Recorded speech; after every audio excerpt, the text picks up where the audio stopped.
Let me thank Diane for those very kind words.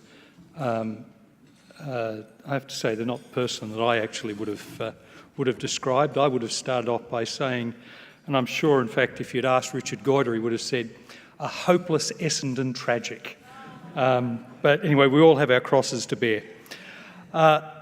Tonight, I want to talk about the contribution innovation makes to our living standards, the role government can play both as a facilitator of innovation across the economy and as a service provider in its own right, and more importantly, the importance of businesses' commitment to openness and competitive markets. What I'm going to do tonight is actually speak to a paper that we've released this evening, which is far more detailed. So for the policy wonks who want charts and numbers, there is a piece up on the PM&C website, but as an after-dinner speech, I'm going to try and steer away from that. Look, those of you who heard me speak in the past will know that I've spoken extensively on the four forces that are reshaping our country and the global economy: technology, demography, sustainability, and shifting economic weight towards our region. Our success or otherwise in responding to these four forces and the future growth in our national living standards rests on innovation. Innovation in products and processes, in business models, and in public policy and service delivery. So what is innovation and why is it important? A term often used but not well understood, at its core, innovation is simply the creation and application of ideas. Occasionally, the ideas that drive innovation are truly original, that is, new to the world. But most of the time, innovation is the result of the adoption or adaptation of an existing idea. Now, innovation improves our national income and hence our living standard when ideas are successfully applied to production or processes. Yet we tend to think of innovation as being done by startups or by people in white coats, but in fact it's much more than that. By and large, our greatest gains have come from building a culture that adapts and diffuses the ideas of others. As I'll argue later, government has a role to ensure that the conditions are in place to both facilitate and encourage the importation and diffusion of ideas across the economy. But it's business that has to adopt the ideas, to bring them into your products, into your process mix, to take the chance that they will give you competitive advantage. Government has to do the same when it comes to policy development and implementation. The work underway around rethinking ways of engaging with the community, particularly around service delivery, is one example of public sector innovation. Now, while innovation can be difficult to define, it's even more difficult to measure. We should be wary of proxy measures of innovation, such as the number of patents, the number of PhDs, or even spending on R&D. Patents can both help and hinder innovations. PhDs can sometimes channel our smartest into the wrong activities. And spending on R&D may not translate into new products or efficiency improvements, particularly if it's largely driven in response to tax concessions. Of course, often these same three things can produce substantial amounts of innovation. It's just that as raw indicators, they're not a particularly useful measure of our innovative performance. So if innovation is so important because it can change our incomes and living standards, how are we doing? Well, economists tend to favour the concept of multi-factor productivity as the standard and probably broadest measure of efficiency and innovation in the market economy. It's a measure of how well we're able to combine inputs to produce outputs. In a sense, it's how smart we are in our operations. It's what's left over after you count up the amount of labour and the amount of capital and the amount of land that's gone into a production process. It's how smart we've been in mixing those things together. So if we measure multi-factor productivity properly, we can think of it as a proxy measure for the pace of innovation in products and processes. In the long run, it's the combination of multi-factor productivity and the amount of capital available per worker that determines the growth in labour productivity, real wages and material living standards. Now, between the 1990s and the 2000s, average annual growth in multi-factor productivity in Australia fell by around a percentage point across several advanced economies and was barely positive in Australia over the past decade. In the written version of my remarks, I go into quite a lot of detail about why this is the case, but the take-home message is that even after taking into account special factors in the mining and utilities sector, Australian multi-factor productivity growth has been pretty lacklustre over the last decade. So what might be going on? I can think of 4 things worth exploring. First, Professor Brad DeLong emphasises the cyclical and hence temporary factors behind the recent global productivity slowdown. This includes the observation that productivity growth typically declines during economic downturns as firms hold on to labour and capital even as productivity falls, in anticipation of an improvement in economic conditions in the future, or indeed because they think it'll be very expensive to try and replace that labour or capital when they eventually need it. Second, some argue that Australia's poor multi-factor productivity growth is part of a broader phenomenon, that the rate of innovation is slowing globally, which will have long-term impacts on global productivity growth and hence on global living standards. In this camp, you can see prominent economists such as Robert Gordon and Tyler Cowen, who argue that this global slowdown in productivity that we can see over the last couple of decades is structural. That is, it's basically saying that the world's potential growth rate is slowing. At the root, these arguments are inherently sceptical about the productivity benefits associated with the third industrial revolution, that is, the revolution in communications and information technology. And they support this argument by pointing to the weak productivity performance of the US and other leading advanced economies over the last 2 decades, even as these new technologies have moved ahead in leaps and bounds. Excuse me. Gordon's research highlights the transformative nature of innovations such as electricity, sanitation, the internal combustion engine and air transport. Interestingly, these were all inventions largely of the 19th century, but they didn't have their major payoff until the mid-20th century. So one thing we can take from that is that diffusion of ideas takes time. But the other point that Gordon and Teal and the like believe in is that the sorts of things that we're inventing today, the technology breakthroughs that we have, are not transformative. They're incrementally improving productivity, but it's almost as if everything that can be invented has been invented. And for those of you who know your economic history, you'll remember that Charles Duell, who was the Commissioner of the US Patent Office in 1899, actually said, quote, "Everything that can be invented has already been invented." Well, that was shown to be wrong. But I think the point to take away from this sort of argument, and it's an argument that's run by, as I said, prominent economists like Gordon and Cowen, but also people like Peter Thiel, the inventor of PayPal, is that innovation comes in waves. Well, there's nothing new in that, we know that, but that we're currently in a low ebb wave and will stay there for a very long period of time. Now, that's the pessimist view. The optimist view is shown by people like Joel Mocha, who believes that there's incredible untapped potential that could boost productivity in the years to come from the digital economy. And my layperson's understanding of advances in biotechnology and materials technology suggests that these could turn out to be absolutely transformative in diverse fields such as medicine, agriculture, data science and computing. So I suppose that the takeout for me on this is that just as contemporary observers often underestimate the impact of technological innovations in the past, it may be that we've barely scratched the surface of the productive potential of emerging technologies. That is, that we actually have to innovate in the way in which we think about how we do our business. So remember, with the invention of electricity, What did people do? Well, they still left the machines clustered around the pulleys that had been connected to the steam engine.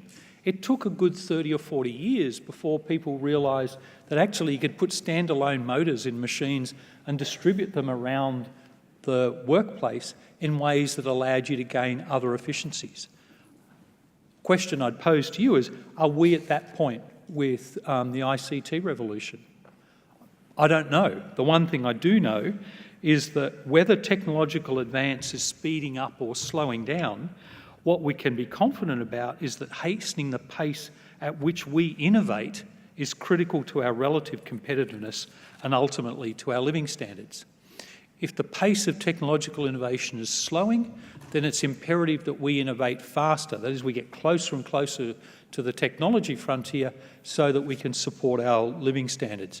And if the pace of technological change is accelerating, it's important that we speed up our innovation so that we're not left behind by others that do innovate faster than us. Now, a third possible explanation for the apparent slowdown in productivity growth across advanced economies is that innovation is not well captured in national statistics. Conceptually, we should be picking up innovation whenever output increases, but inputs don't. But there are inherent problems with how we measure output. In a factory producing homogeneous widgets, it's just an accounting exercise to measure output. But often innovation means improving the quality of products, and this can be difficult to measure. All of us in this room are probably carrying a smartphone. Well, in a paper a couple of years ago, the RBA estimated the quality improvements in the iPhone, this is just going from the iPhone 4 to the iPhone 5, meant its effective price had declined by 35%, even though the headline price hadn't changed. And that wasn't looking at things like battery performance, it was simply looking at the simple abilities of that phone. Now, the RBA has estimated that failing to take that into account means that goods and services prices are being overstated. Or in other words, the growth rate in the CPI could be up to 0.5% higher than it is in reality. That is, the measured CPI might actually be 0.5% higher than the underlying inflation. Well, that's an interesting point, but turn it around the other way and say, well, if that quality improvement is actually occurring, what might that mean for growth? Well, Professor Charles Bean, who's a former Deputy Governor of the Bank of England, has just done some work on UK growth rates, which he thinks could be underestimated by as much as 0.7% of GDP growth each and every year. And that's a phenomenal thing, if you think about it. If we actually were measuring things properly and we said, actually, rather than Australia having grown by 3.3% in the year to the most recent quarter, it actually grown by 4%, we'd actually have a very different public discussion on our hands. Now, a fourth possible explanation for the slowdown in multi-factor productivity growth is that while the technological frontier may be continuing to expand at a rapid rate, the pace at which new ideas are being taken up more broadly across the economy, that is by individual businesses, may have slowed. Across the 2000s, the OECD has identified a large and rising labour productivity gap between what it calls frontier firms, defined as the most productive firms operating in advanced economies, and the rest of the economy. The gap is significant in the manufacturing industry, but it's even larger for service-based firms. Now, an optimist can look at this and say it's a positive, since it may help explain the productivity slowdown. The ideas are there, they just haven't been disseminated yet to all business. Or a pessimist can ask, what is it that's going wrong in our economies that's clogging up the mechanism for diffusing ideas and dampening the incentives firms have to grab them and run with them? So what might be stopping the take-up of new ideas? Let me touch very lightly on a few possibilities. Through intellectual property rights, we impose rules on the use of ideas. This can entail restrictions on the use of ideas or require innovators to pay for using the ideas of others. If we get that balance wrong, we stifle innovation. If we get it right, we unleash innovation. Equally, governments which restrict access to data not only reduce the chances of innovation in public policy, but they often reduce political accountability. Third, innovation's not certain to be successful. It often involves failure, sometimes a lot of it. And innovation is, after all, inherently risky. Yet often we impose too many costs on the efforts of those who fail from taking a legitimate risk. We do this when bankruptcy penalises those able to start again, or where the tax system fails to give due recognition for past losses. Regulatory authorities also have incentives to be risk-averse rather than risk-neutral, since the benefits are to the community if they encourage innovation, but one of the costs of something going wrong is often the reputation of the regulator. Moreover, when we allow anti-competitive behaviour, we tend to favour incumbents over more potentially innovative businesses, and we almost always end up favouring producer interests over those of the consumer. So where governments continue to support loss-making businesses through protection in its many guises, we're also inherently stopping resources flowing to more innovative ones. So in all of these areas, it's important that policy settings are not acting as an impediment to innovation. Now, government has a role to create the conditions, but ultimately it's business that has to drive the commercial outcomes. So it's important that our businesses have the vision and management acumen to identify and successfully pursue long-term gains through cutting-edge product and process innovation. Unfortunately here, and I know this is always dangerous with an audience like this, the story's not so good. A prominent international study of management practices in Australia in manufacturing found that at best we are mid-range relative to the rest of the world. We are significantly below top performers like the United States, Germany, Sweden, Japan and Canada, although it is, to be fair, said that we are about middling with France, Italy and the United Kingdom. But economists love taking this sort of stuff and turning it the other way around and say, well, let's say our management practices were as good as those in the United States. If we did, we'd raise the level of productivity in Australian manufacturing by around 8%. Now, if you think about it, you get an 8% productivity improvement across all the manufacturing overnight. That's a very significant increase in Australia's international competitiveness. Now, there's some of the impediments, but now I want to outline why I'm inherently an optimist about the role innovation will play in driving national income. We know some of the key drivers of innovation. What matters most is giving people and business the right incentives. The more competitive a sector, the more likely businesses in that sector are to innovate.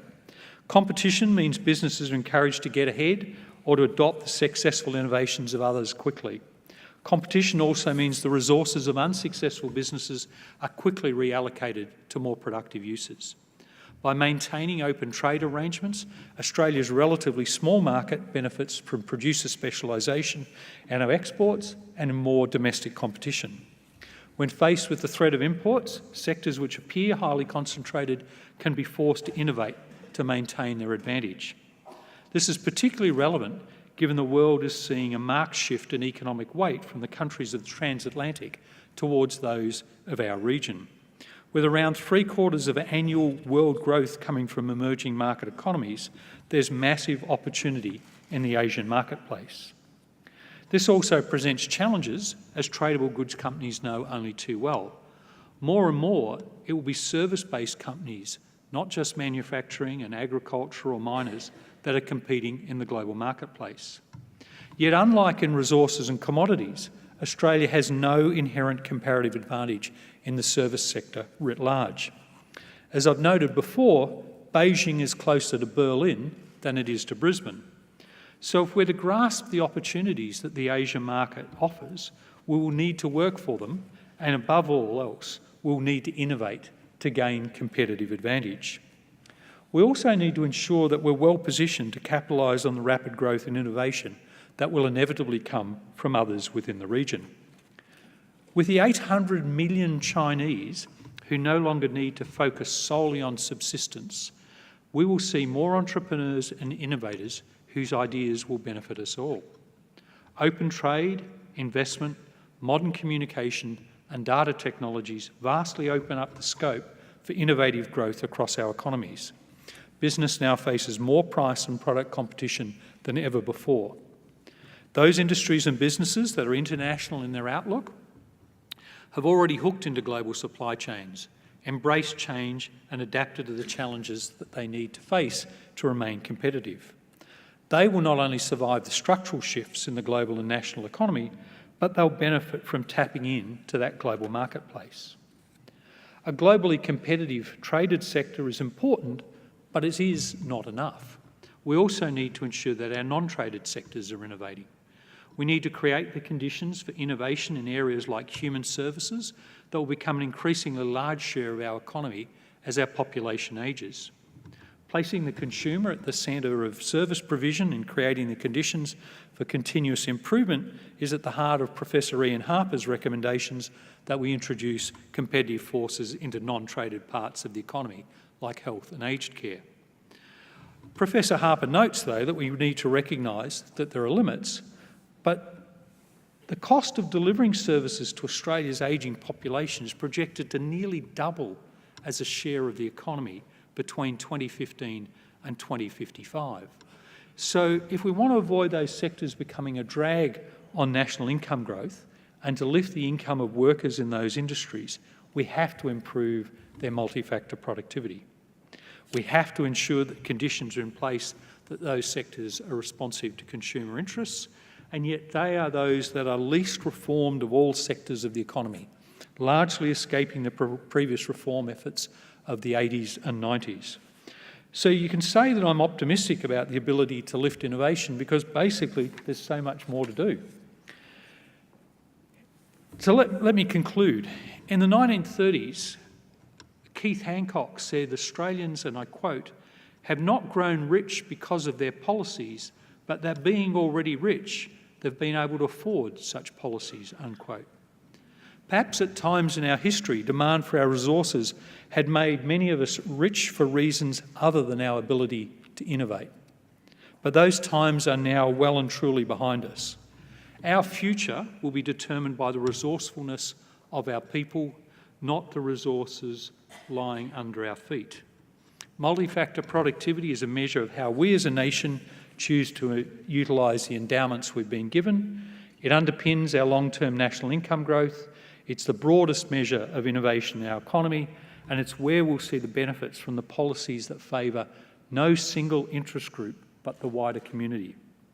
It incorporates all the innovations flowing from past institutional reforms, such as the processes that result in us building more productive infrastructure when needed, tax reforms that reduce barriers to investment, and a more open economy that allows workers and capital to flow to where they're most valued. The Prime Minister has been clear on the challenge when he said, and I quote, "Innovation must be an economy-wide story, doing things better and smarter. This really is the main game." Thank you very much.